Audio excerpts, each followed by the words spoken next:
Dok, saya sudah vaksin pertama bulan Maret lalu. Terus yang vaksin kedua April. Terus bulan Juni kok saya bisa di swab nih antigennya positif. Terus guna vaksin yang sudah saya terima itu apa?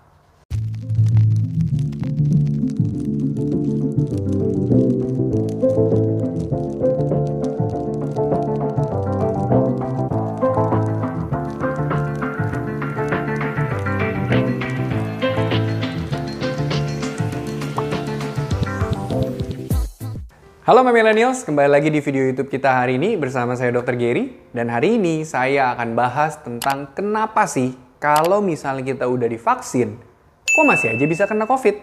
Stay tune ya. Yang pertama ada pertanyaan dari Lala Safitri. Jika vaksin tak dapat memproteksi diri meskipun sudah 2 kali vaksin, lalu apa gunanya divaksin?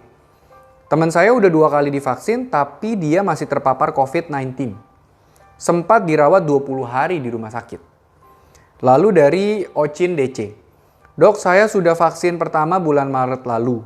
Terus yang vaksin kedua April. Terus bulan Juni kok saya bisa di swab nih antigennya positif. Terus guna vaksin yang sudah saya terima itu apa? Well, my millennials, semua orang yang sudah divaksin 2 kali aja itu tidak ada yang memproteksi 100%. Itu yang pertama. Jadi untuk vaksin Sinovac memproteksi kita 65,3% setelah 2 kali. Dan ini hanya untuk varian virus yang biasa. Oke, apalagi kalau cuma sekali, itu hanya 13% proteksinya. Lalu untuk AstraZeneca. AstraZeneca setelah 2 kali vaksin, proteksinya itu 76%. Oke, kalau yang cuma sekali, itu proteksi kecil banget, cuma 33%. Oke, jadi yang pertama tergantung dari sudah berapa kali vaksin. Yang 2 kali aja nggak 100%, ya masih bisa aja kena. Tapi harapannya kalau sampai kena pun juga bisa lebih ringan dan bisa lebih cepat sembuh. Lalu yang kedua, kok bisa sampai masuk ke rumah sakit walaupun sudah divaksin 2 kali? Jawabannya adalah tergantung saat itu terkena varian yang mana. Saya sudah jelaskan di video yang sebelumnya, kalau kita sudah divaksin dengan menggunakan Sinovac, saat 2 kali vaksin aja kan 65,3%. Kalau misalnya sekarang yang lagi banyak adalah varian Delta, proteksi dari Sinovac tersebut tidak akan sampai 65%. Bahkan bisa di bawah itu. AstraZeneca contohnya, saya juga udah pernah jelaskan. Kalau 2 kali divaksin aja, proteksinya 76%.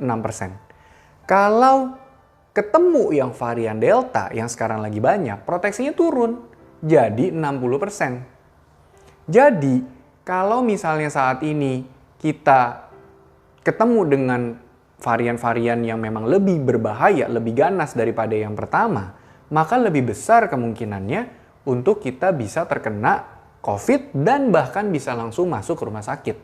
Tergantung variannya yang terkena saat itu apa. Yang ketiga, ini kunci yang paling penting.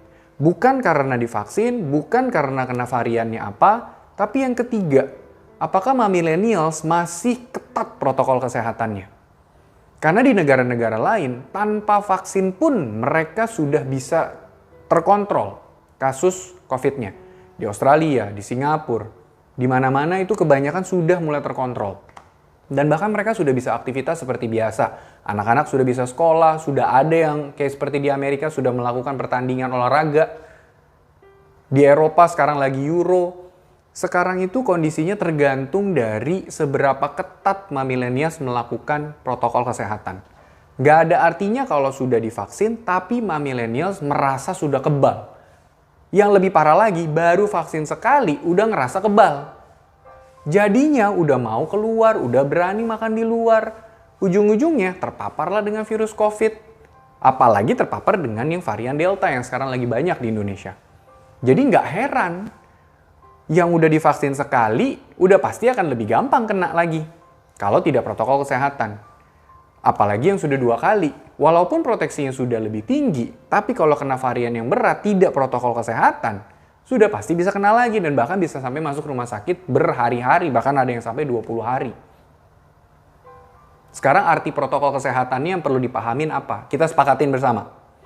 Kalau millennials buka masker di tempat umum, apalagi indoor, seperti di mall, di kafe, di restoran, ataupun di kantor, meeting dengan orang-orang yang memang belum divaksin, itu sudah tidak melakukan protokol kesehatan namanya.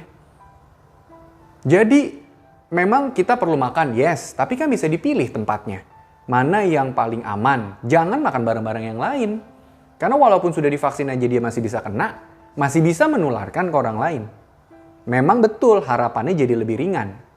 Tapi kalau ketemu varian yang berat, bisa aja kena lagi dan kena gejala yang lebih berat dan bisa sampai masuk ke rumah sakit. Oke, jadi kemanapun millennials pergi, kalau memang itu harus benar-benar pergi, masker full, kalau bisa double maskernya. Jangan dilepas. Begitu lepas, ya sudah. Resikonya pasti ada. Jadi sekarang pilihannya cuma tinggal tergantung di millennials. Dan jangan menyalahkan vaksinnya. Tapi analisa kembali apakah saya masih melakukan protokol kesehatan atau tidak. Kalau tidak melakukan protokol kesehatan, kalau buka masker, kalau udah arisan, udah kumpul-kumpul dengan yang lain, ya bisa aja kena. Nggak heran. Ini bukan saya mendoakan, tapi saya mengingatkan.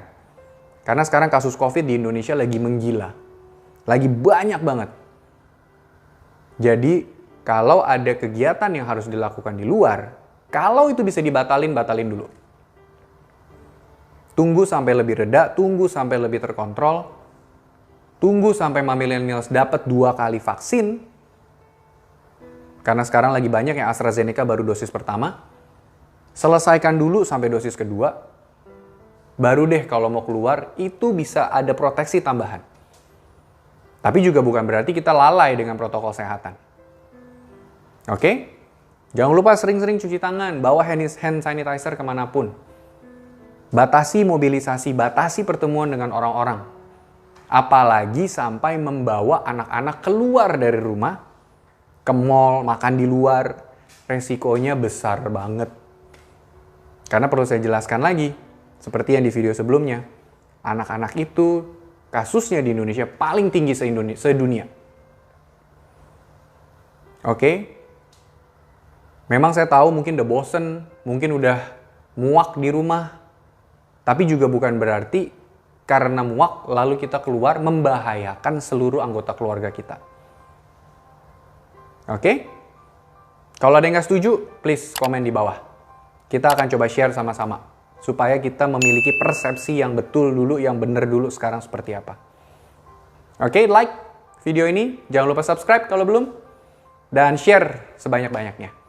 Supaya jangan sampai ada orang yang masih punya persepsi yang salah. Oke, stay safe.